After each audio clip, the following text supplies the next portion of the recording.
کل جماعتی حریت کانفرنس کے سینئر رہنما غلام احمد گلزار نے افسوس کا اظہار کیا ہے کہ نریندر مودی کی زیر قیادت فسطائی بھارتی حکومت بھارت کے غیر قانونی زیر قبضہ جموں کشمیر میں مسلمانوں کا وجود ختم کرنے اور علاقے میں ہندو جنونیوں کو آباد کرنے پر تلی ہوئی ہے۔ غلام احمد گلزار نے سری نگر سے جاری ایک بیان میں کہا کہ مودی حکومت 5 اگست 2019 کو مقبوضہ علاقے کی خصوصی حیثیت کو ختم کرنے کے بعد سے کشمیریوں کی شناخت، ثقافت اور سرزمین کو چھیننے اور ان پر ہندوتوا نظریہ مسلط کرنے کے لیے پے در پے اقدامات کر رہی ہے۔ انہوں نے کل جماعتی حریت کانفرنس کے ہیڈ آفس کو سیل کرنے پر قابض بھارتی انتظامیہ کی مذمت کی اور کہا کہ اس طرح کے اقدامات سے کشمیریوں کے جذبہ آزادی کو مزید تقویت ملے گی۔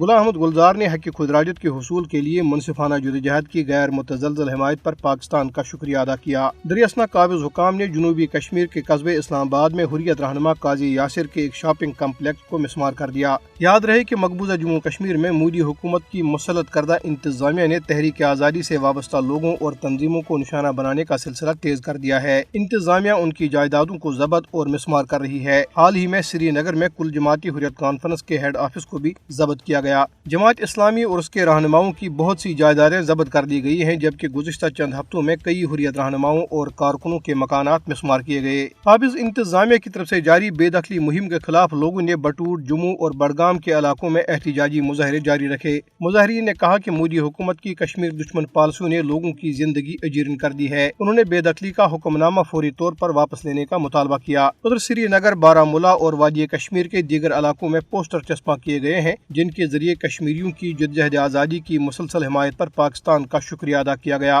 پوسٹرز پر گو انڈیا گو بیک اور کشمیر بنے گا پاکستان جیسے نعرے درج ہیں۔ ارکان پارلیمنٹ سمیت برطانوی شہریوں نے 5 فروری کو یوم یکجہتی کشمیر کے حوالے سے مقبوضہ جموں کشمیر کے عوام کے مصائب کے بارے میں اپنی آواز بلند کرتے ہوئے کہا ہے کہ کشمیریوں کو آئے روز قتل کیا جا رہا ہے۔ انہوں نے اپنے ویڈیو پیغامات میں کہا کہ بھارت نے جو خود کو دنیا کی سب سے بڑی جمہوریت کے طور پر پیش کرتا ہے، کشمیری عوام کو ان کے بنیادی حقوق سے محروم کر رکھا ہے۔ انہوں نے عالمی برادری پر زور دیا کہ وہ کشمیریوں کو ان کا حق خودارادیت دینے کے لیے بھارت پر دباؤ ڈالے۔